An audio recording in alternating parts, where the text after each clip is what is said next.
तो India Pakistan China के बारे में पढ़ते पढ़ते हमने इंडिया के बारे में तो अभी प्रैक्टिकली कुछ खास पढ़ा नहीं है। चाइना पाकिस्तान के बारे में बहुत चीजें पढ़ चुके हैं। So today we'll be doing a comparative study. आपको लिखने की कोई जरूरत नहीं है क्योंकि आपके पास सबके पास नोट्स आ चुके हैं। जिनके पास नहीं है वो थोड़ा सा अपने रिमेम्बरेंस के लिए लिख सकते हैं। बाकी नोट्स में तो सारी बातें लिखी ही गई हैं। ओके, चलिए। तो ग्रोथ क्या था, पॉपुलेशन क्या था, sectoral development, human development indicators, इन चार पांच की हम बात करेंगे। So let's talk first and foremost what is called age population. अब इसमें दो बातों का ध्यान रखना है आपको। ये डेटा जो है ये तो पुराना डेटा है, और दूसरी बात आप अपडेट इसको जरूर करेंगे। बट ये डेटा बिकॉज एनसीईआरटी का है, और बोर्ड में जब भी कुछ गड़बड़ी होती है, कोर्ट केस वगैरह होता है जब, तो कॉपीज जब खुलती है बच्चों की तो उसको एनसीईआरटी के टेक्स्ट से मैच किया जाता है। बिकॉज सीबीएसई वही प्रिस्क्राइब करता है बच्चों को पढ़ने के लिए, तो दैट इज एविडेंस। तो रियलिटी में तो हमारी पॉपुलेशन भी 131 करोड़ से बढ़ के 145 करोड़ से ऊपर जा चुकी है। तो आप उसको गूगल से ऐड ऑन कर सकते हैं। Is that clear? चाइना और पाकिस्तान के लिए भी। बट ये डेटा लिखना मस्ट है। आई रिपीट, ये डेटा लिखना मस्ट है। तो ये तो लिखेंगे लिखेंगे आप, साथ में भी लिख देंगे the present scenario is as below. तो वो चीजें आपको याद रखनी, गलती मत करिएगा। क्योंकि किसी पढ़े लिखे के हाथ में अगर कॉपी चली गई, 4 नंबर का क्वेश्चन आ गया चार पांच चीजों के कंपैरिजन का, और आपने एनसीईआरटी का ही सिर्फ डेटा लिखा है, 3 नंबर दे देगा आपको, 3.5 दे देगा, 4 तो नहीं देगा वो आपको। डेटा अपडेटेड होगा इसके साथ तो 4 में से 4 मिल जाएगा। और उसके बाद लाख आप कॉपी की स्क्रूटनी कराइए, कोर्ट केस कुछ कर लीजिए, 3.5 नंबर से ऊपर, 3 नंबर से ऊपर जो मिल चुका है एक बार अलॉटमेंट, वो चेंज होगा ही नहीं। Is that understood? तो ये बात बहुत ध्यान रखनी है सबको। सो पॉपुलेशन पाकिस्तान में तो बहुत ही कम है, ऑब्वियस सी बात है। तो चाइना की ज्यादा है, बट इंडिया का शुरू से तो मैं नहीं बोलूंगा। हाँ, 90s के बाद से जो ग्रोथ रेट ऑफ पॉपुलेशन था वो चाइना से भी कहीं ज्यादा था। और आज हमारी पॉपुलेशन उनसे ज्यादा क्यों हो गई भाई? Reason is very simple. They adopted one child policy, कि भाई उनके यहाँ काफी प्रॉब्लम थी चीजों की, रिसोर्सेज की। तो कम बच्चे पैदा होंगे तो डिमांड भी कम होगी, और जो रिसोर्सेज है वो सबके लिए अवेलेबल हो जाएंगी। तो वन चाइल्ड पॉलिसी में हुआ क्या कि अगर किसी माँ बाप की गलती से 2 बच्चे पैदा हो गए, हाँ, अगर लेटेस्ट से ट्विंस पैदा हो गए तो प्रॉब्लम नहीं है, but deliberately they gave birth to the second child, तो उसको जान पूछ के डिफेंस में ले जाते थे, आर्मी में ले जाते थे। तो वन चाइल्ड पॉलिसी में हुआ क्या कि पॉपुलेशन कम थी, तो अब उनके यहाँ बुढ़े लोग ज्यादा हैं और जवान लोग कम है, इसीलिए वो मशीन, एआई, इन सब चीजों पे काम ज्यादा कर रहे हैं, so that less population with the use of machine can do much better output. So growth rate of population is less than 1%। Pakistan का 2.1 है, और इंडिया का इट इज 1.2। तो over the period of time we can observe कि भाई India की population China को सरपास कर भी गई है। तो पहले पढ़ाते थे 10 साल पहले तो बोलते थे कि भाई पास सरपास कर जाएंगे, अब बोलते हैं कि सरपास कर गए। तो ये डेटा जरूर लिखिएगा, बिना डेटा के आईडी में कोई मार्क्स नहीं मिलेंगे। ओके, और इसको लर्न करने के लिए नोट्स में हाईलाइट करिए और डेली बेसिस पे इसको रीड करते रहिए, बस अपने आप रट जाएगा आपको ये। जैसे मंत्र होता है ना, गायत्री मंत्र, एग्जैक्टली लाइक दैट। तो Pakistan with 188, that is 18 crore, India 131 crore, और चाइना 137 करोड़, यहां लिखा है। जो भी लेटेस्ट है वो गूगल से मिल जाएगा आपको। Growth rate 2.1, 1.2 and 0.5। तो इंडिया पाकिस्तान का एकदम उल्टा है, 2.1, 1.2, और चाइना का 0.5। Updated everybody? चलिए, reasons for low growth rate of population in China मैंने आपको अभी भी बताया। वन चाइल्ड पॉलिसी, तो बूढ़े लोग ज्यादा हैं और जवान कम। So government allow couples to have 2 children. 2015 में जब इनको लगा कि हमारे यहाँ पॉपुलेशन कम हो रही है, आने वाले टाइम में बूढ़े लोग ज्यादा होंगे तो दवाई का खर्चा ज्यादा, और फैक्ट्री में लेबर की अवेलेबिलिटी कम, तो उससे प्रोडक्टिविटी कम होगी। फिर उन्होंने 2015 में नॉर्म्स को चेंज किया। बट एक बार सोसाइटी जैसी बन गई, उसको फिर चेंज होने में बहुत टाइम लग जाता है। You can say over 1 generation. समझ में आ गया? तो what is the cause for less population और less growth rate? Answer is one child policy. How they overcame with this? Now they allowed to have 2 children. हाँ, more then 2 नहीं है। I repeat, more than 2 नहीं है आज भी उनके यहाँ। मोर देन 2 अगर हुआ तो तीसरा बच्चा कहां जाएगा? डिफेंस में चला जाएगा। लॉजिक समझ में आ गया? तो इसके ऊपर एक बड़ा इंपॉर्टेंट जोक है जो रियल है। मतलब इंडिया में एक कॉन्सेप्ट है, चाइल्ड एजुकेशन अलाउंस।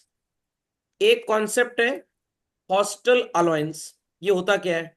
अगर आप कहीं जॉब कर रहे हैं तो आपका एम्प्लॉयर आपके बच्चों को पढ़ाने के लिए हर महीने कुछ पैसे देता है, और अगर आपके बच्चे हॉस्टल में रह रहे हैं तो उसके लिए पैसे देता है। मान लीजिए कि किसी को child education allowance ₹500 per month मिल रहा है, कितना बच्चों? 500 रुपीज पर मंथ। और हॉस्टल अलाउंस मिल रहा है लेट अस से ₹300 पर मंथ। ना ₹500 में कहीं स्कूल चलेगा, ना 300 में कहीं हॉस्टल मिलेगा। अब टोटल अगर किसी के मान लीजिए 3 बच्चे हैं, ठीक है, 3 चिल्ड्रन आर देयर चिल्ड्रन, तो होगा क्या? एक बच्चे का 500 है, तो 3 बच्चों का 1500, और साल भर का टोटल से कितना पैसा मिलेगा? 18,000। कितना? 18,000। और मान लीजिए कि बच्चे हॉस्टल वगैरह में नहीं रहते हैं। तो यहां तक की कहानी समझ में आ गई। हमने टोटल रिसीव किया अपने एम्प्लॉयर से 18,000। इनकम टैक्स कहता है डिपार्टमेंट कि भाई ₹100 पर बच्चा पर मंथ के हिसाब से हम एग्जेम्पशन दे देंगे। तो ₹100 एक बच्चे का एग्जेम्पशन हुआ, तो 2 बच्चों का एग्जेम्पशन कितना हुआ? Yes, you heard it right, मैंने सही बोला है। 2 बच्चों का एग्जेम्पशन कितना हुआ? 200। और 12 महीने के लिए कितना हो गया? 2400। 18,000 में 2400 माइनस कर दीजिए, कितना बचेगा? 15,600। This is taxable.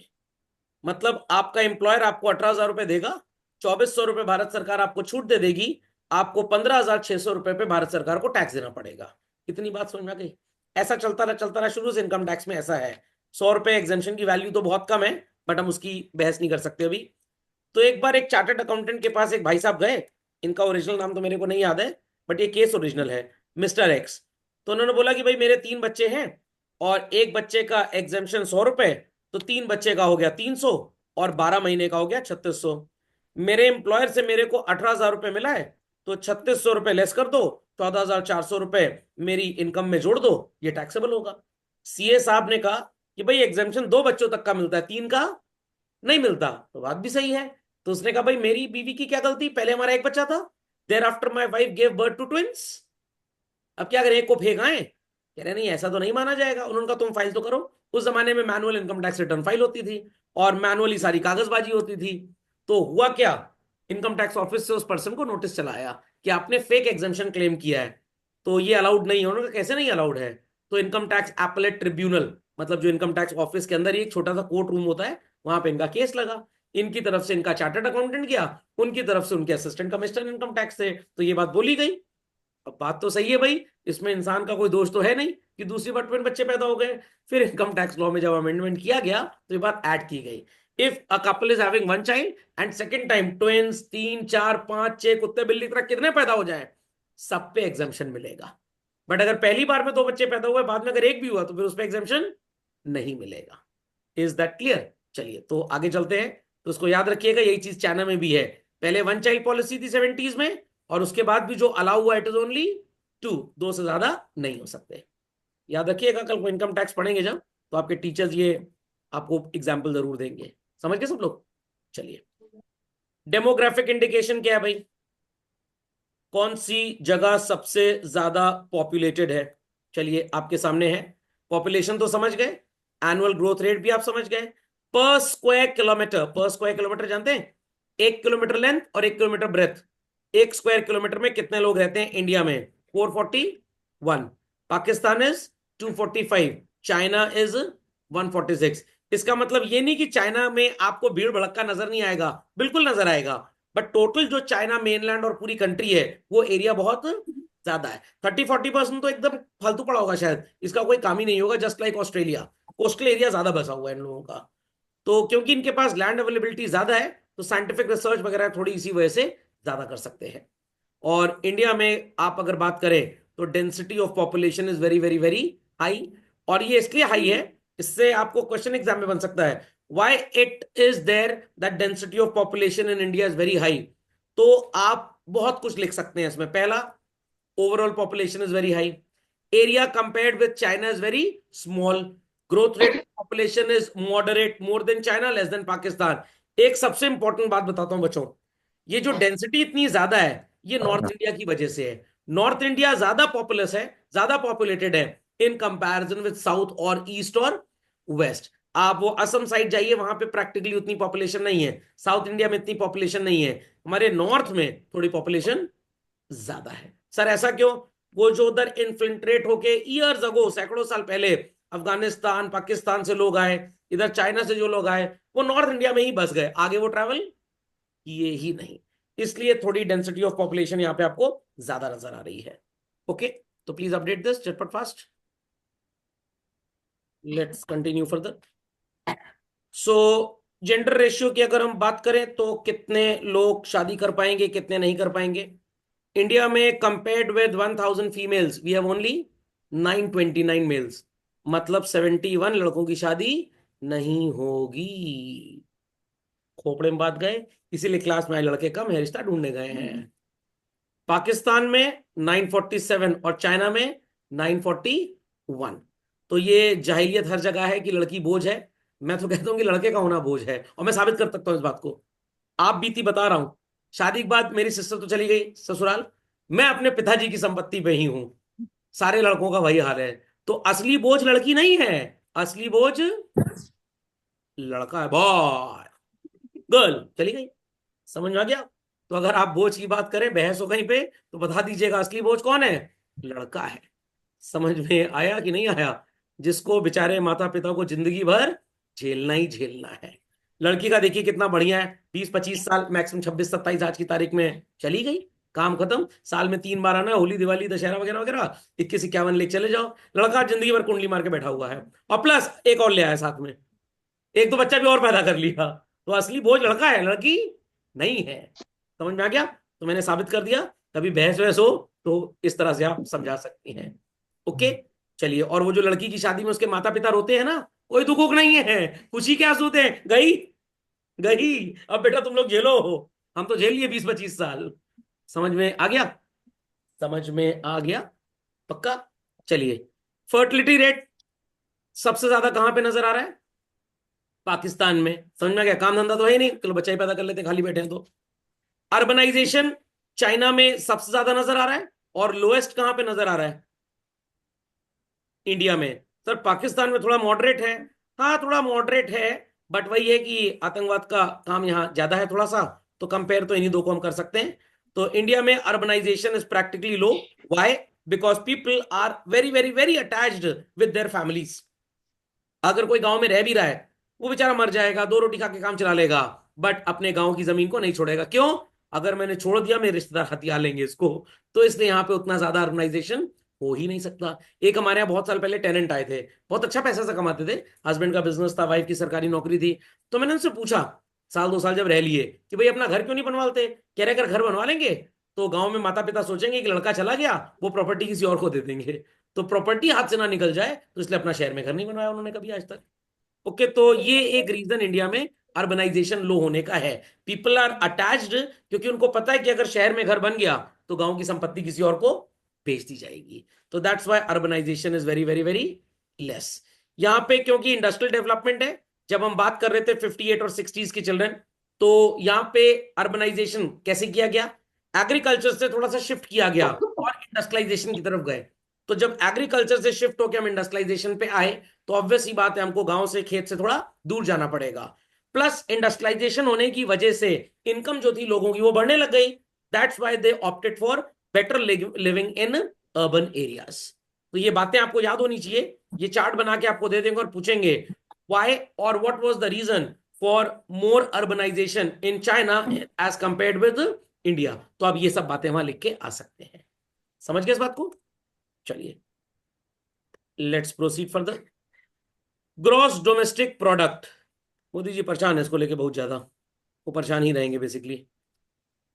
तो चाइना का तो भाई 1 ट्रिलियन भी नहीं हो पा रहा है, इंडिया का इट इज 8.07, और हमारे चाइना का कितना है, सॉरी पाकिस्तान का वन नहीं हो पा रहा, चाइना का it is 19.8 trillion. Annual GDP growth 1980 से 90 की अगर बात करें, सर ये 80 से 90 की बात क्यों की जा रही है?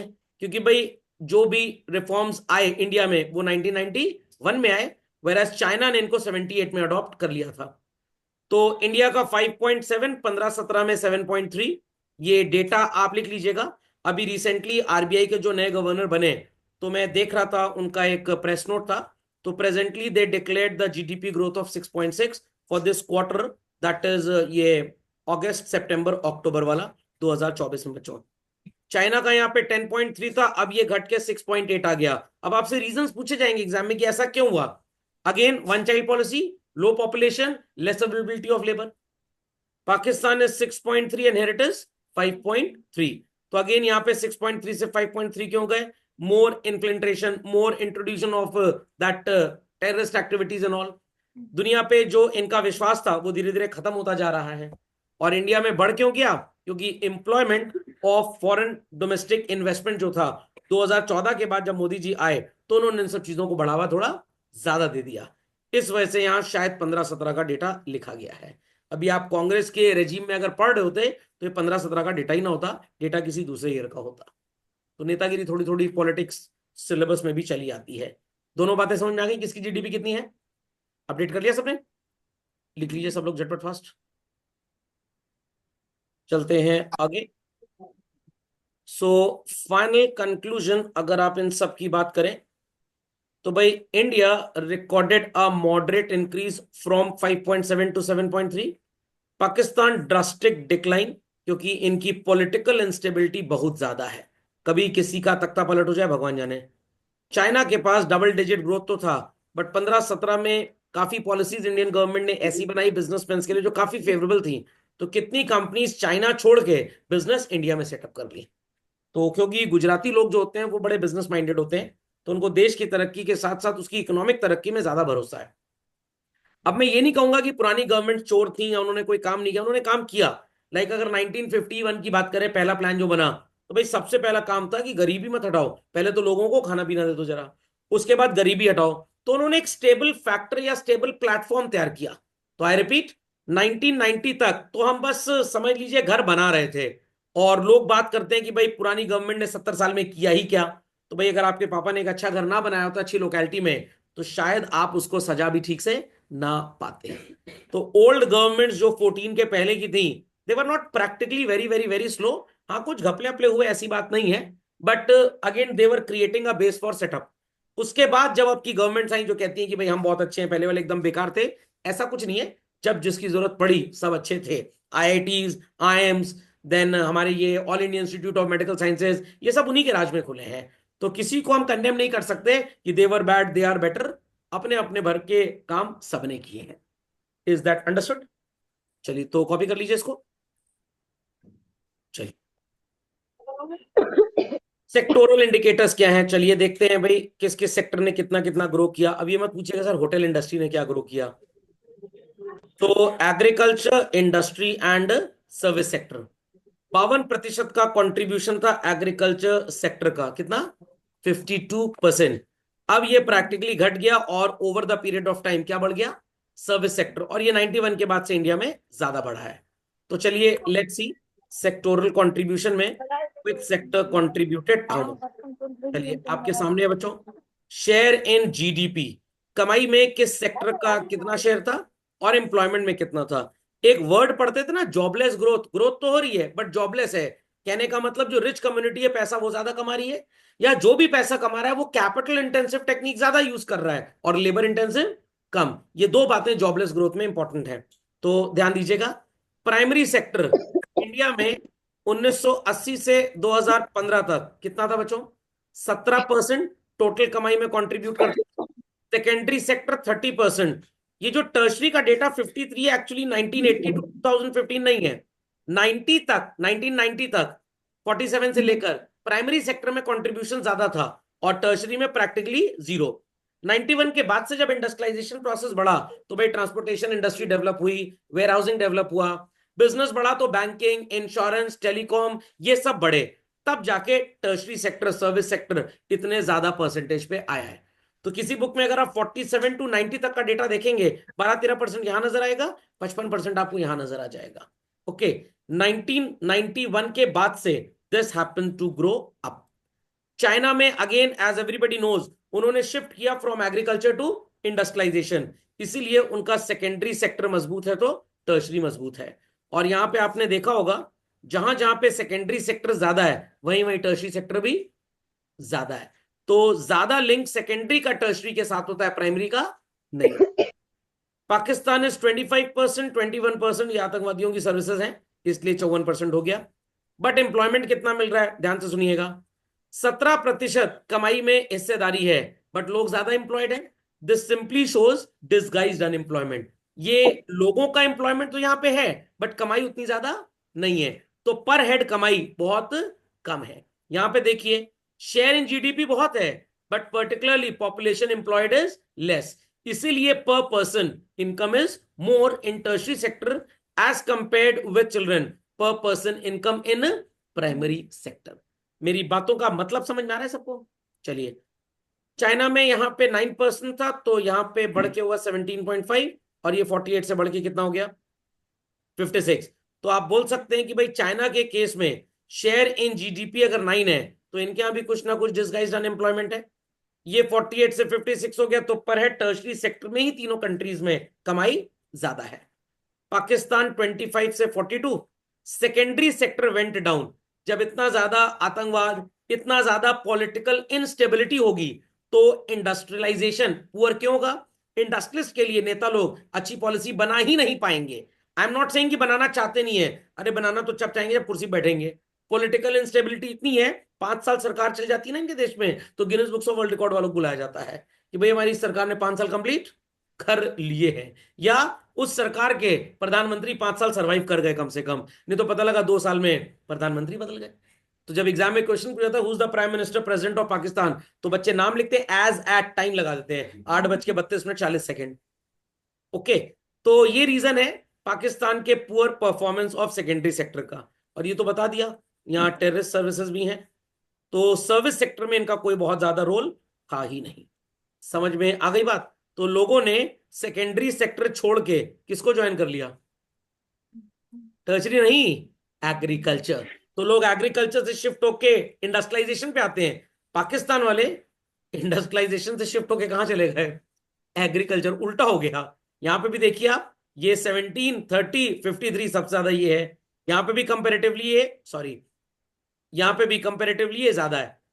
ये 17% थे, व्हाट इट क्लियर, अपना टोटल शेयर इन जीडीपी, और कमाई 42। पाकिस्तान की अगर बात करें तो ये 25 था शेयर इन जीडीपी और कमाई, शेयर इन एम्प्लॉयमेंट 42। 21% कमाई सेकेंडरी सेक्टर से आती थी, अब कितनी आ रही है? सिर्फ 3.7। तो इनका इंडस्ट्रियलाइजेशन जो था वो फॉल कर गया, और एग्रीकल्चर प्रैक्टिकली ज्यादा ग्रो कर गया। समझ गए इस बात को? समझ गए इस बात को? तो अगर एग्जाम में एमसीक्यू पूछा जाए, a major shift in agriculture sector from industrialisation to agriculture was seen in which of the following countries? India, China, Pakistan, none of these. तो आपका जवाब क्या होगा? None of these. अरे पाकिस्तान भी नन ऑफ दीज ही है, मान लीजिए। ठीक है, कॉपी कॉपी कर लिया सबने? चलिए, एग्रीकल्चर सेक्टर के बाद देखते हैं भाई प्राइमरी सेक्टर का ट्रेंड क्या है। चलो, तो ये नोट्स में होगा आपके पास। ये तो पुराना डेटा है, कुछ नया नहीं है। Due to topographic and climatic condition, the area suitable for cultivation is only 10% in China. के लोगों को 1958 में अकल आ गई थी कि भाई आने वाले टाइम में एग्रीकल्चर तो ग्रो करेगा ही नहीं, क्योंकि पहाड़ी एरिया ज्यादा है और प्लेन फील्ड कम है। तो पहाड़ी एरिया में खेती नहीं हो सकती, ये नहीं बोल रहा, बट उतना ज्यादा फर्टिलिटी नहीं होती सॉइल की। प्लस आप ट्रैक्टर नहीं चला सकते, थ्रेशर नहीं चला सकते, और बड़ी इनकन्वीनियंट फार्मिंग है। The cost of farming is very very very high. और ऐसा तो है नहीं कि 2,000 रुपए किलो का उगाया हुआ चाइना का सेब कोई खरीद लेगा। चाइनीज सामान है तो लोग एक्सपेक्ट करते हैं कि सस्ता ही मिले। तो टोपोग्राफिक कंडीशंस और क्लाइमेटिक कंडीशंस की वजह से cultivable area is less. Till 1990 80% of the population was dependent on farming. पता लग गया कि फार्मिंग ज्यादा पैसा देगा नहीं, तो वहां की गवर्नमेंट ने सोचा why not transform farming into industrialisation. Government ने लोगों को एनकरेज किया कि आप बाकी एक्टिविटीज करिए, हैंडीक्राफ्ट एंड ऑल। हमारे यहाँ भी हैंडीक्राफ्ट का बोलबाला बहुत ज्यादा था, बस किसने इसको हिंडर ऑन किया चिल्ड्रन? ब्रिटिशर्स ने। क्यों? क्योंकि ब्रिटिशर्स को पता था जब तक ये हैंडीक्राफ्ट बनाते रहेंगे हमारा कोई फायदा नहीं होगा। खेती करेंगे, कमर्शियल फार्मिंग करेंगे, उन चीजों की पैदावार करेंगे, उगाएंगे जिसको हम खा पी सकें, प्लस ब्रिटेन एक्सपोर्ट भी कर सकें। तो हैंडीक्राफ्ट इंडस्ट्री का डिके होता गया।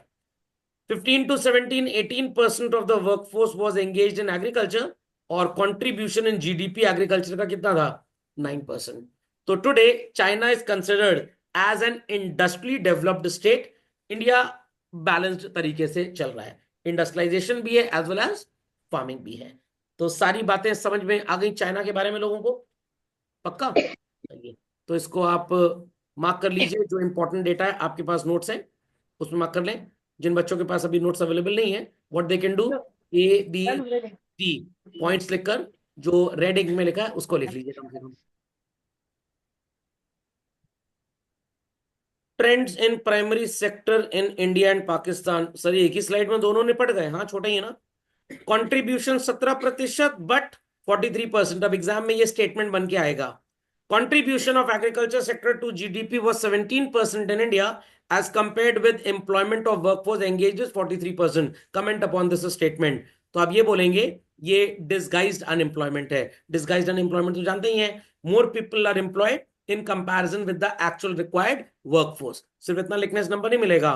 so the per hectare output happens to be less, as a result income earning is very very very low, so majority of the population stays in the state of poverty। ये कहाँ पे है sir? Uttar Pradesh Madhya Pradesh तो सुने, state of poverty कहाँ है ये आपके दिमाग में एक्चुअली में। So proportion of work force in this sector is highest, you can say. Pakistan में तो और बैंड बजी हुई है, बट अगर आप यहां पे इनकम के कंपैरिजन में देखें तो हिसाब किताब थोड़ा अच्छा है। इंडिया में इनकम में हिस्सेदारी एग्रीकल्चर की सिर्फ 17% है, लोग कितने हैं? 43। पाकिस्तान में एक चौथाई कमाई कहां से आती है? एग्रीकल्चर, बट लोग इतने ज्यादा नहीं है। तो people employed, sorry workforce employed, sir यहां पॉपुलेशन वर्ड क्यों नहीं यूज किया गया है? 18 से 60 साल वालों को छोड़ दिया गया है, जो 18 से ऊपर के, सॉरी सॉरी 18 से कम और 60 साल से ऊपर वालों को छोड़ दिया गया है। वर्कफोर्स में सिर्फ वो लोग आते हैं जो एम्प्लॉयबल हैं, जिनको काम करवा सकते हैं। 18 से नीचे और 60 से ऊपर तो आप मानते हैं कि वो काम करने लायक नहीं है, तो पॉपुलेशन वर्ड मत लिखिएगा, गलत हो जाएगा। तो 43% of the Indian population is engaged in agriculture, कमाई रुपए में 17 पैसे। Here again approximately same percentage of workforce is in agriculture, but कमाई रुपए में 4 आने। तो पाकिस्तान थोड़ा सा एग्रीकल्चर में हमसे आगे है। समझ में आ गया? शायद यही वजह है कि चीनी वहीं से हम खरीद लेते हैं। तो मार्क कर लीजिए इसको चटपट फास्ट। चलिए लेट्स कंटिन्यू। अब ट्रेंड्स इन सेकेंडरी सेक्टर चल रहे हैं। सेकेंडरी सेक्टर का कंट्रीब्यूशन सबसे ज्यादा किस कंट्री का नजर आ रहा है आपको? चाइना। और सबसे कम कहां पे है? पाकिस्तान। अगेन पाकिस्तान के मल्टीपल प्रॉब्लम्स है, बट यहां पे जोक सपाट, जो सबसे बड़ा प्रॉब्लम है अगेन टोपोग्राफी का। इनके यहां भी पहाड़ी एरिया ज्यादा और प्लेन फील्ड्स कम है। और सर इंडिया का क्यों कम है? जो लोग हैं पबजी खेलते रहते दिन भर, पुराने जमाने में वो सुरती खाते रहते थे, दैट टोबैको, और आजकल बच्चे पबजी खेल रहे हैं। समझ में आ गया? यूट्यूब देखे जा रहे हैं, रीलबाज बन गए हैं, और पढ़ाई लिखाई को छोड़ के वो यूट्यूबर बन रहे हैं, सबको यूट्यूब बनने का शौक चढ़ा हुआ है। तो मल्टीपल रीजन है, बट ये एग्जाम में मत लिख के आइएगा, बस आपको यही लिखना है, due to more dependency and attachment of rural sector people are not, ये मत लिखाइएगा सिविलाइज्ड है, people are not moving from rural area to urban area, so sufficient labor force workforce is not available for industrialization. This is one of the main reason for low output in secondary sector. China employment को shift किया agriculture से manufacturing की तरफ, हम shift ही नहीं कर पाए। India Pakistan में अगेन ये चीज सर्विस सेक्टर में तो नजर आई, गांव में लोग थे, पढ़ लिख गए और इंजीनियरिंग करने के बाद कहीं पे इंजीनियर बन गए वगैरह, बैंकर बन गए, ट्रांसपोर्टेशन एजेंसी चला रहे हैं, वेयर हाउसिंग कर रहे हैं। तो चाइना को एक चीज समझ में आ गई, फैक्ट्री में सामान अगर बनाएंगे तो हमारी एक्सक्लूसिविटी होगी, जिस देश में चाहेंगे जिस प्राइस में चाहेंगे एक्सपोर्ट करेंगे। सर्विसेज में प्रॉब्लम इज दिस, आप कॉपी कैट भी बन सकते हो और आपका भी कोई कॉपी कैट बन सकता है। एक छोटा सा एग्जांपल लेते हैं, मान लीजिए कि जैसे गूगल पे, यूएस की कंपनी है गूगल, बहुत बढ़िया सर्विस है। अब हमने रिवर्स इंजीनियरिंग करके पूरी कोडिंग, पूरा प्रोसेस, पूरा सॉफ्टवेयर सब जान गए, तो मोदी जी ने कहा अपना यूपीआई लॉन्च करो in the name of Bhim app. दो अभी गूगल भीम सब आप यूज करते हैं, बट कल को अगर गूगल भाग भी गया तो क्या हमें कोई नुकसान होगा? हमने उसको कॉपी करके भीम ऐप बना लिया है। बट अगर किसी पर्टिकुलर फैक्ट्री में A4 चिप बन रही है एप्पल की, या A18 चिप बन रही है, क्या 10 दिन के अंदर फैक्ट्री सेटअप करना पॉसिबल है? बिल्कुल नहीं है। वो जो अपना चिप होती है उसकी फैक्ट्री लगाने में 2-3 साल लग जाएंगे आपको कम से कम स्टैब्लिश करने में। तो चाइना को एक बात समझ में आ गई कि मैन्युफैक्चरिंग में जो भी चोरी चकारी होगी the probability is next to zero, but आपकी सर्विसेज को इजिली रिवर्स इंजीनियरिंग करके कोई भी प्रोवाइड कर सकता है किसी भी नाम से। लॉजिक समझ में आ गया? तो दिस इज द रीजन कि चाइना ने क्यों सेकेंडरी सेक्टर पे फोकस ज्यादा रखा। इंडिया को समझ में आया कि यहाँ पे प्रॉब्लम इंजीनियरिंग का है। लोग बीटेक कर तो लेते हैं but they are not engineers. उनको लगता है बीटेक करके एमबीए कर लो, किसी जगह एक्सेल शीट बनाने का कोई नौकरी मिल जाए 50-60 हजार रुपए, लाख रुपए की। तो सबसे बड़ा प्रॉब्लम इंडिया में रिसर्च का है। रिसर्च एजुकेशन को अगर यहाँ थोड़ा सा बढ़ावा दे दें तो सेकेंडरी सेक्टर हमारे यहाँ इंप्रूव हो जाएगा। आप वो alibaba.com पे प्रोडक्ट देखिए, चाइनीज प्रोडक्ट एक से एक भयंकर आपको नजर आएंगे। आपने सोचा भी नहीं होगा अच्छा ऐसा भी सामान हो सकता है क्या। सारा का सारा चीज घूम फिर के एक ही जगह आता है, रिसर्च। रिसर्च एजुकेशन अगर इंडिया में मजबूत हो जाए तो सेकेंडरी सेक्टर हमारा मजबूत हो जाएगा। हमारे यहाँ स्टार्टअप खुलते तो हैं एकदम मशरूम के पेड़ की तरह, बट 100 में से 10 सर्वाइव करते हैं, 90 स्टार्टअप्स मर जाते हैं। और मरने का रीजन यही है, people are not carrying on research activities. PhD वगैरह जो करते भी हैं 10 से 15% टोटल फोटोकॉपी। Total photocopy. कोई 20 साल पहले रिसर्च हुई थी, अब वो रिसर्च पेपर किसी के पास है नहीं ज्यादा, चलो उसी को थोड़ा सा चेंज करके दे दें। तो न्यू साइंटिफिक डिस्कवरीज हो ही नहीं रही है, तो ठेंगा आपका सेकेंडरी सेक्टर इंप्रूव करेगा। समझ में आ रही है बात? समझ में आ रही है बात? चलिए, कॉपी एवरीबॉडी मत कर लिया। चलते हैं पाकिस्तान की तरफ और देखते हैं कि भाई इंडिया पाकिस्तान चाइना की तरफ क्या हालचाल था टर्शरी में। इंडिया पाकिस्तान सर्विस सेक्टर क्यों इमर्ज कर रहा है? क्योंकि भाई छापूफाई करना है, कॉपी है। हाईएस्ट कंट्रीब्यूशन इंडिया का और पाकिस्तान का सेम है, बट चाइना कह रहा है कोई बात नहीं, हम गाड़ी बना रहे हैं, मैकेनिक हिंदुस्तान और पाकिस्तान में मिल जाएंगे। आज जो आप वो इलेक्ट्रिक व्हीकल होती है इंडिया में, ठीक ठाक इलेक्ट्रिक व्हीकल अराउंड 60 हजार रुपए से स्टार्ट हो जाती है, 50-60 हजार से, ये सुनो चलो। बट आप इसी इलेक्ट्रिक व्हीकल को अगर चाइना में आज खरीदने जाएं, मैं मजाक नहीं कर रहा हूं, इंडियन करेंसी में ये 1/4 कॉस्ट में आपको वहां मिल जाएगी।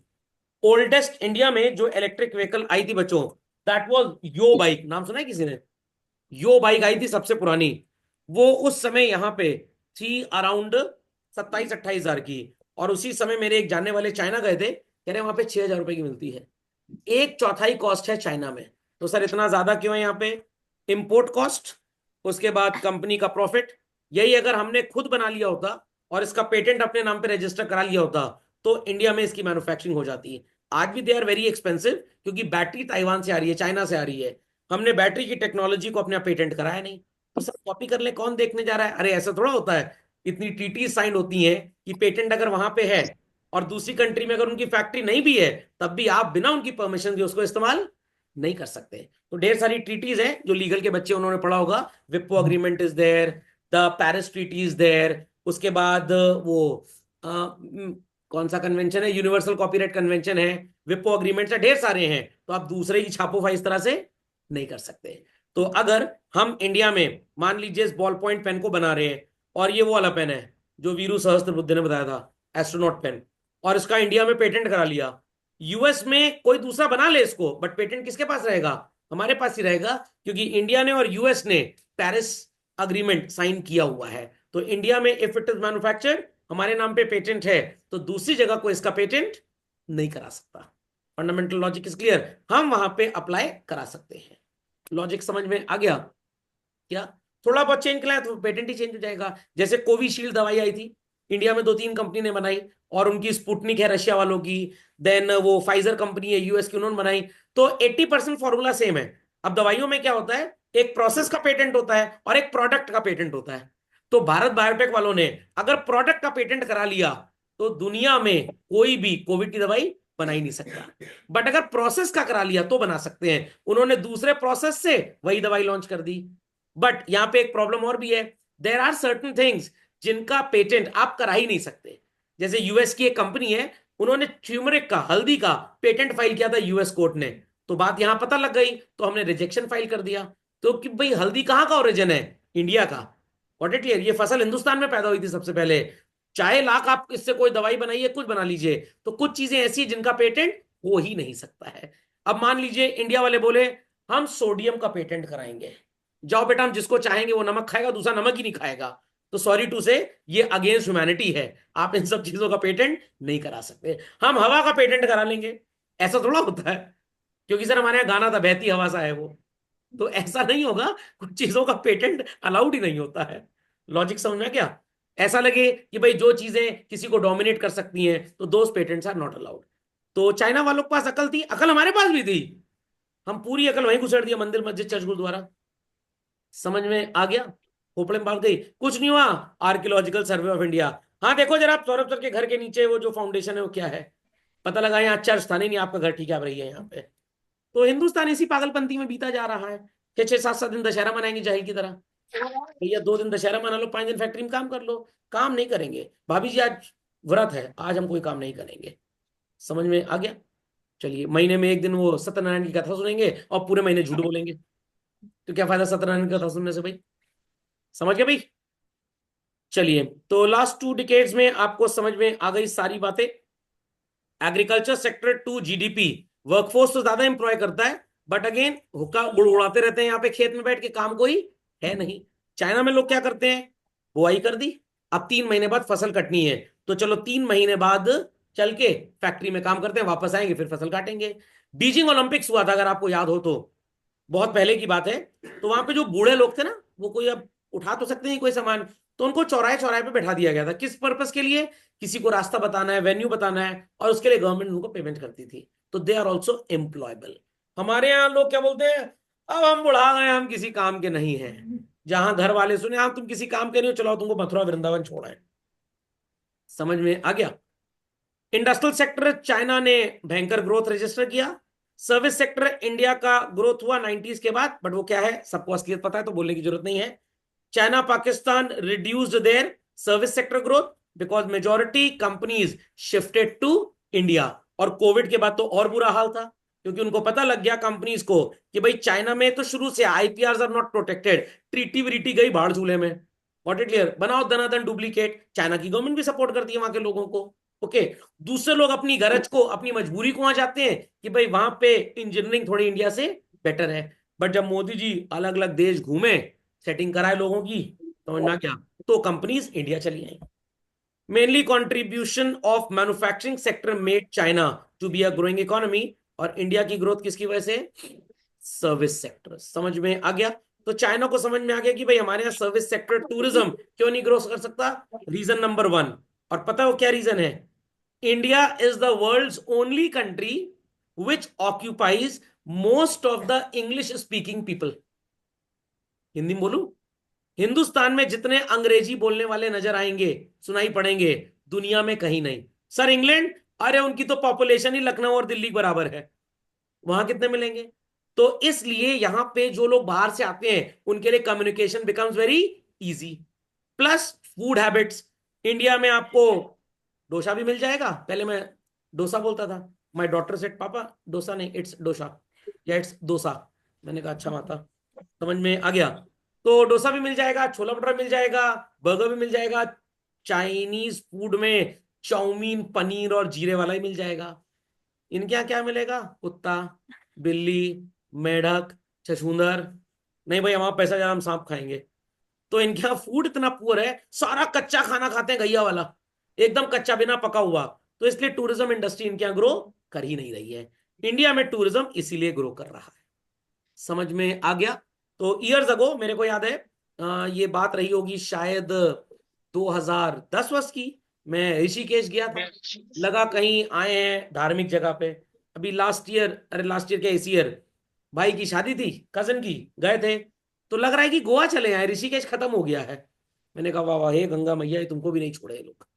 समझ में आ गया? तो टूरिज्म डेवलप करने के लिए इतने बैंकर बैंकर कैफेज बना दिए हैं। हाँ मिलता सारा वेजिटेरियन फूड है, ये एक अच्छी बात थी, कम से कम मांस मदिरा का सेवन नहीं था वहां पे। बट अगेन आप इतने वहां पे टूरिस्ट देखेंगे, foreign tourist, they are not happy to go to China. उनको लगता है कि यहाँ हमको पकड़ के हमारा डुप्लीकेट ना बना दें। तो इसलिए टूरिज्म इंडिया में बहुत ग्रो करेगा। तो जब टूरिज्म ग्रो करेगा तो भैया बैंकिंग, इंश्योरेंस, ये सब भी ऑटोमेटिकली ग्रो करेगा। चाइना में एक तो बहुत बड़ा सेक्टर है, प्लस इनका मल्टी फेसेटेड कोई रिलीजन ही नहीं है। हमारे यहाँ मल्टी फेसेटेड रिलीजन है, चलो भैया चर्च भी चले, मंदिर भी चले, मस्जिद भी चले, गुरुद्वारे भी चले, चार चार दुकान है हमारे यहाँ। इनके यहाँ दुकान सिर्फ एक है, हमारे टूरिज्म भी 4 गुना है। प्लस हर चीज का अपना एक लॉजिक होता है।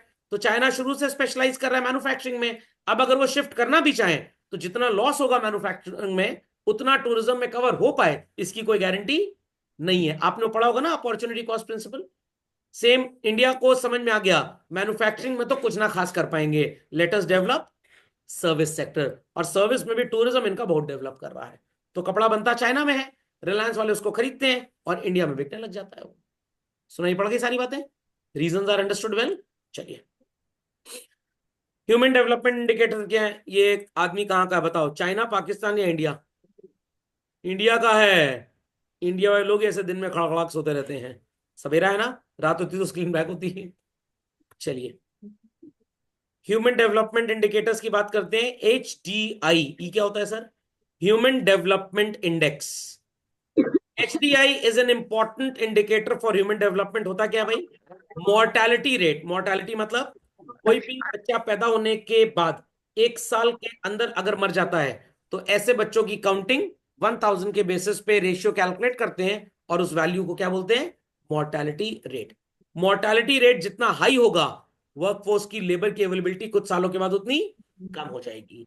इसको सुधारने के लिए to the ladies who are going give birth to children after birth and pre birth, उनको हर महीने कुछ पैसे दिए जाते हैं, दवाई उनके लिए फ्री होती है ताकि बच्चा स्वस्थ रहे। ओके। एक्सेस टू सैनिटेशन, इसका तो पूरा क्रेडिट मैं अक्षय कुमार जी को दूंगा।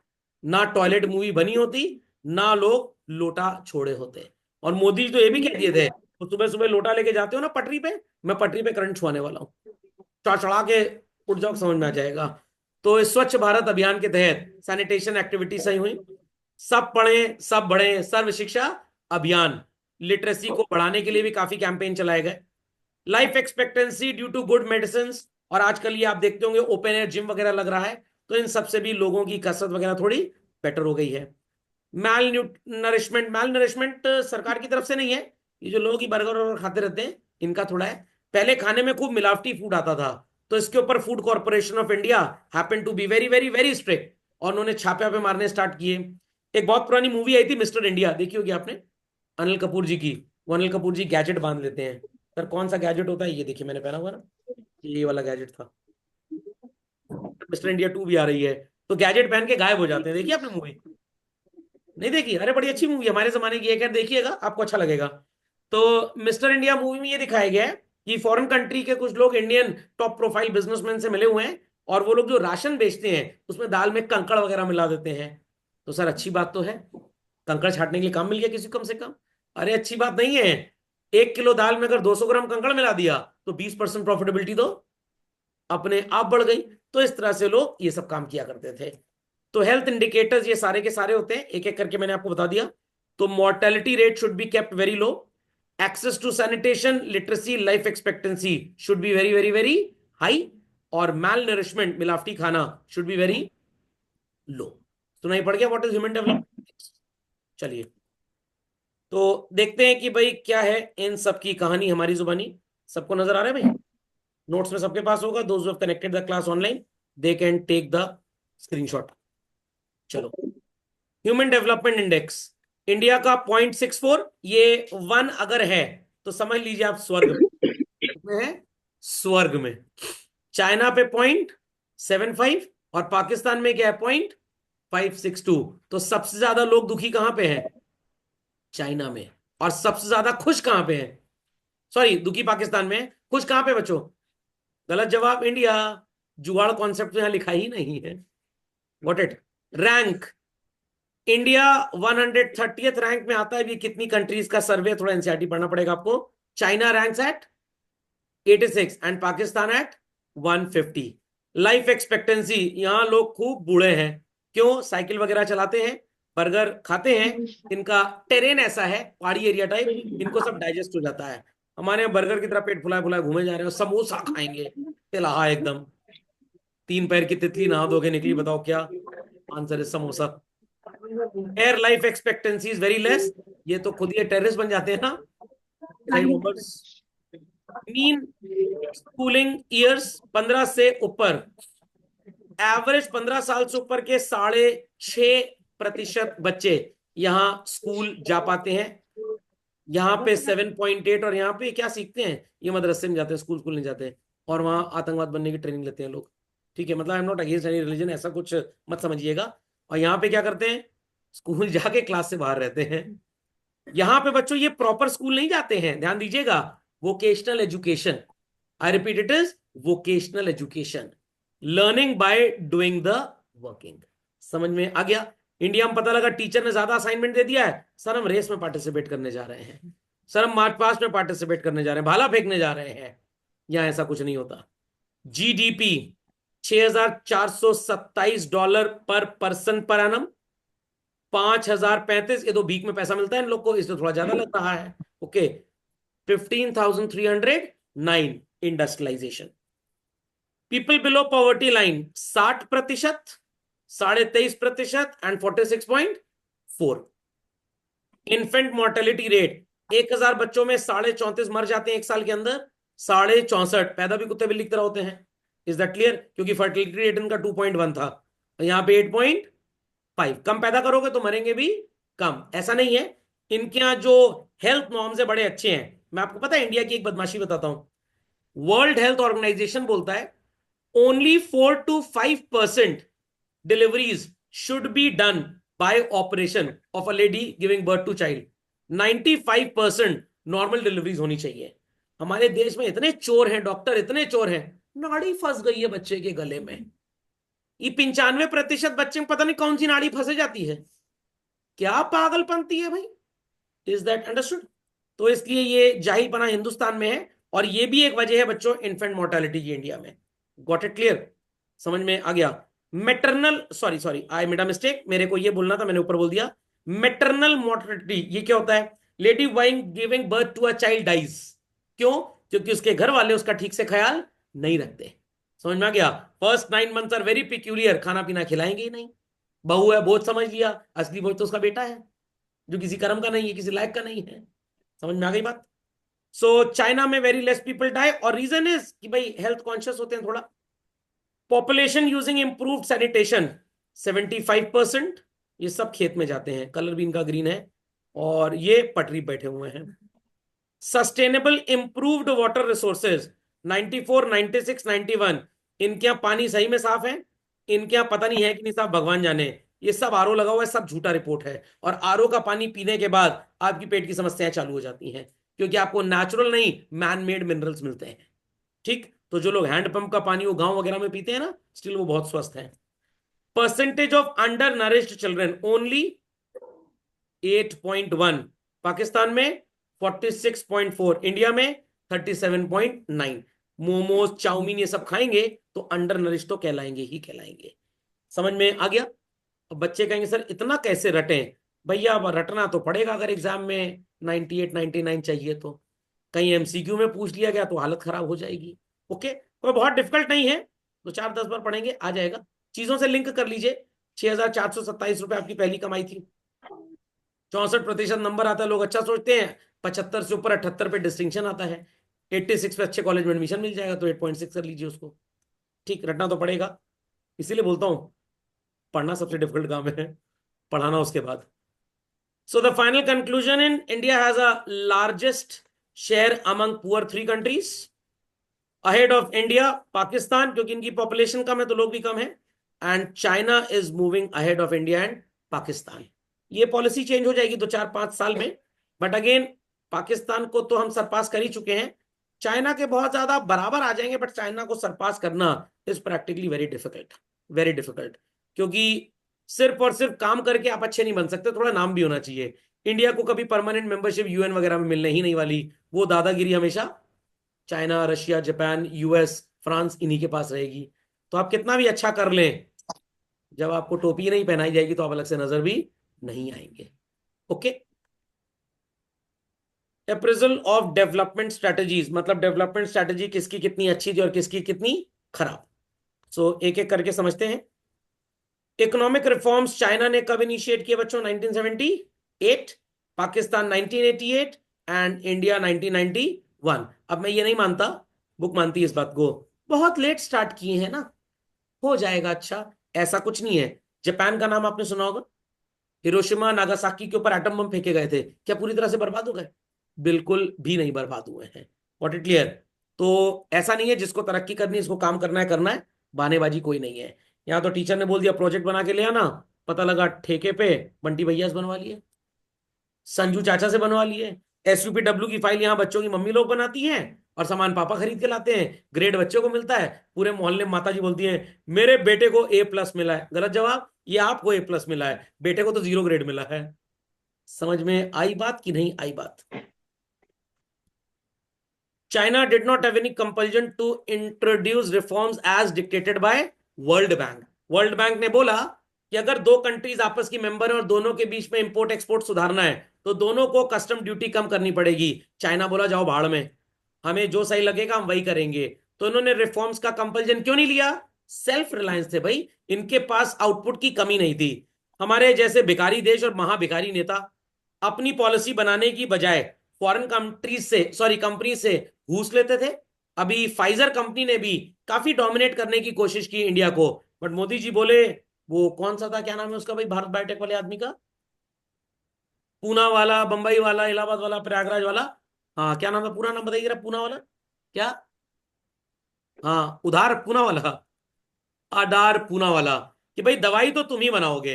अरे मेरे पास फॉर्मूला नहीं है, परेशान ना हो, एक आदमी भेजा है फाइजर से और चाइना से फॉर्मूला लेके आ रहा है, बस थोड़ा सा उसी को बेटर कर देना। आधार पूना वाले ने दवाई बनाई, लोगों को फ्री में दवाई लगवा दी। वर्ल्ड बैंक का भी कोई कंपल्जन नहीं भाई, हम कहाँ अपनी कंट्री को प्रमोट कर रहे हैं कमर्शियली, हम किसी कंपनी को तो प्रमोट कर नहीं रहे, हम तो दवाई फ्री में दे रहे हैं। तो सर सरकार का नुकसान नहीं हुआ? कोई नुकसान नहीं हुआ। सीनियर सिटीजन को, जेंट्स को 40%, लेडीज को 50%, रेलवे में डिस्काउंट मिलता था, 0 कर दिया डिस्काउंट। तो इंजेक्शन फ्री में डिस्काउंट 0, आ गया पूरा पैसा। समझ में आया कि नहीं आया? मोदी जी हैं मेरे बाद, अकल में उन्हीं का नाम तेज है। अरे मतलब चाचा चौधरी के बाद, वैसे तो चाचा चौधरी सबसे तेज है दिमाग में। खोपड़े में बात गई कि नहीं गई? और मैं आपको सच्चाई बताऊं, ये कोविड की दवाई वही सब फर्जी थी। वो जो पप्पू हलवाई के सड़े तेल के छोले भटूरे हम सबने खाए हैं, उसी से कोविड रुका है बच्चों। क्रेडिट हमने दे दिया आधार पूना वालों को, कोई बात नहीं। प्री इकोनॉमिक रिफॉर्म्स में काफी सक्सेस थी। हेल्थ सर्विसेज की अगर बात करें रूरल एरियाज में, आज भी है, but again there is a long distance to be travelled children. But again China ने क्योंकि स्टार्टिंग में बहुत तरक्की कर ली, इसलिए हमेशा हमसे आगे ही रहेंगे। अब हमारे यूथ के ऊपर, आप जैसों के ऊपर सब कुछ निर्भर करता है कि आपको पबजी खेलना है या शाम को सब्जी खरीदनी है। चलिए, good morning Siddharth Shrivastava ji. Why did China introduce structural reforms in 1978? Simple है भाई, ग्रेट लीप फॉरवर्ड प्रोग्राम जो इनका था, ये थोड़ा सा फ्लॉप शो निकल गया।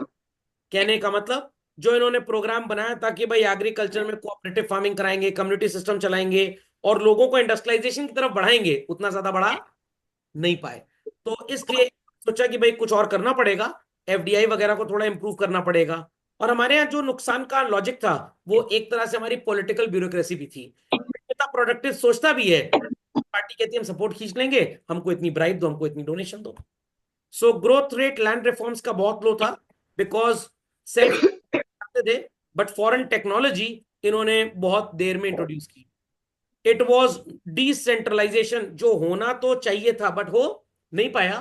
काफी हद तक चीजों को गवर्नमेंट ने अपने कंट्रोल में रखा, सेंट्रलाइज रखा, तो ये पनप नहीं पाए। So these were certain reasons कि चाइना के फेलियर ऑफ GLF प्रोग्राम की वजह से इनको रिफॉर्म 78 में इंट्रोड्यूस करने पड़े बच्चों।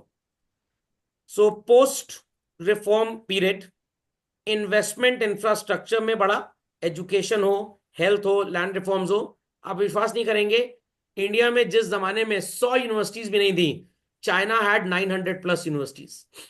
इंडिया पूरे वर्ल्ड में शायद इकलौता ऐसा दोस्त है, मतलब देश है, नॉट दोस्त, जहां पे नर्सरी से लेकर क्लास 12 तक की education is cheapest, you can से। विदेशों में it is very very very expensive. उसके बाद की एजुकेशन इंडिया में चीप और एक्सपेंसिव तो है, बट एजुकेशन एकदम बकवास है। IITs, IIMs या कुछ अच्छे कॉलेजेस आप छोड़ दीजिए, बाकी जगह सिर्फ टाइम पास होता है, किताब खोल के लोरी सुनाते हैं। जर्मनी वगैरह जाइए, प्लैंक इंस्टीट्यूट एक इंस्टीट्यूट है, वर्ल्ड वाइड ढेर सारे इसके एफिलिएशन है, 29+ नोबेल प्राइजेस। एक इंस्टीट्यूट है प्लैंक इंस्टीट्यूट जर्मनी का, 29+ नोबेल। इंडिया में टोटल मिला के 10 नोबेल नहीं आएंगे आज तक। वहां एक इंस्टीट्यूट का 29+ है, यहां पूरे देश का 10+ नहीं हो पा रहा है। खोपड़े में बात गई क्यों? ट्रैप वाली कहानी सुनाई थी ना, कोई एक आगे बढ़ेगा, दूसरे लोग उसके पीछे पैर में रस्सी बांध चुके होंगे, तुम बेटा आगे पढ़ो, हम तुमको खींच रहे हैं पीछे से। So reforms were first implemented at smaller level, तरक्की हो गई, फायदेमंद साबित हो गए तो मैसिव स्केल पे इनको इंट्रोड्यूस कर दिया गया।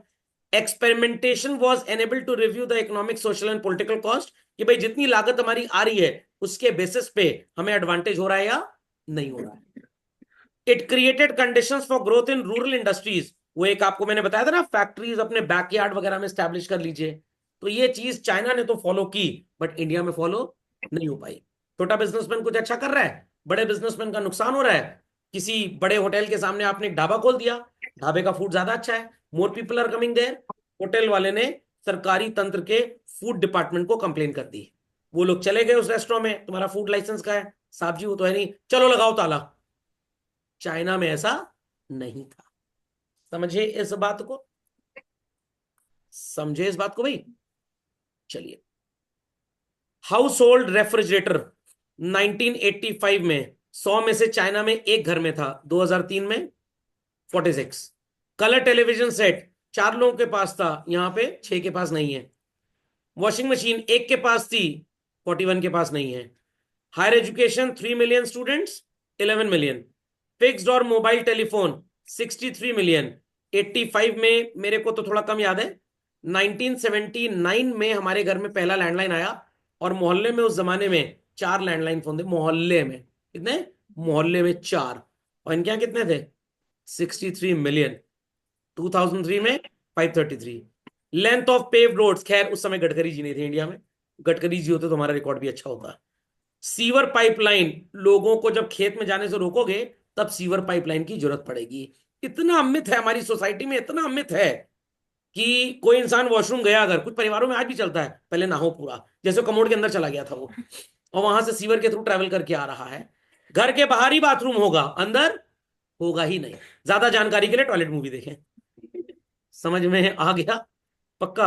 पब्लिक ट्रांसपोर्ट व्हीकल 45,000, उस जमाने में 264। हमारे यहाँ तो लटक के बाहर दूध का डिब्बा भी लटका लेंगे। सब लोग को वो रोहित शेट्टी के शो में वो करना है, पार्टिसिपेट करना है, तो क्लिप बनवा रहे हैं अपनी। Got it clear?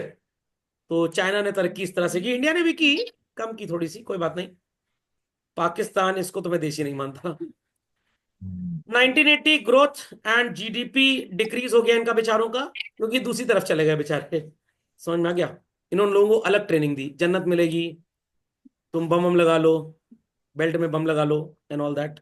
एक बार जाना है मेरे को पाकिस्तान घूमने, पता लगा पाकिस्तान वाले वीडियो भी देख लिया, मेरे को किडनैप कर लिए। Reason for fall of economic growth, most of the foreign exchange earnings come from remittances from Pakistani workers. काफी इनके लोग जो दूसरे देशों में काम करते हैं, प्लस जो भीख के नाम के इनको पैसा मिलता है। Growing dependence on foreign loans, ये जो मैं भीख की बात कर रहा था। Increasing difficulty in paying back, क्यों भाई? इनको F-16 दिए थे अमेरिका ने, भाई वॉर लाइक सिचुएशन में यूज कर लीजिएगा। ये अभिनंदन जी का पीछा कर रहे थे, वो अभिनंदन जी MiG नहीं, क्या नाम था, हाँ, MiG-29 फटीजर प्लेन से हालत खराब कर दी है इनकी। तो आप टेक्नोलॉजी को ऐसा बोल सकते हैं, MiG-29 वो घर में बूमरो बूमरो वाला मोबाइल नहीं होता, पिंक वाला, और F-16 सैटेलाइट फोन, इतना फर्क है दोनों की टेक्नोलॉजी में, समझ लीजिए। बस चलाने वाले में दम था। मेरे को फोन किया, सर क्या करें, मेरे पास ऐसे ऐसे कट मारो, बता दिया। समझ में? कह रहे वो मैं वहां गिर गया, तो मैंने को हम और मोदी जी आपको थोड़ा लेकिन परेशान न होइए, हम पूरा इतना लोफरगिरी थोड़ा किए घूम घूम के दुनिया भर में। Agriculture growth food supply situation was based on good harvest, but most of the cases में इनका गुड हार्वेस्ट या तो होता नहीं था, और अगर होता था तो ये अपनी ही खपत में ज्यादा इस्तेमाल कर लेते थे फूड, क्योंकि इनके यहाँ भी पॉपुलेशन बहुत ज्यादा थी। समझ में आ गया? ज्यादा पाकिस्तान की जानकारी के बारे में बजरंगी भाईजान देखें आप। तो भाई सबको समझ में आ गया? चलिए, तो इसी के साथ इस चैप्टर का होता है राम राम सत्य।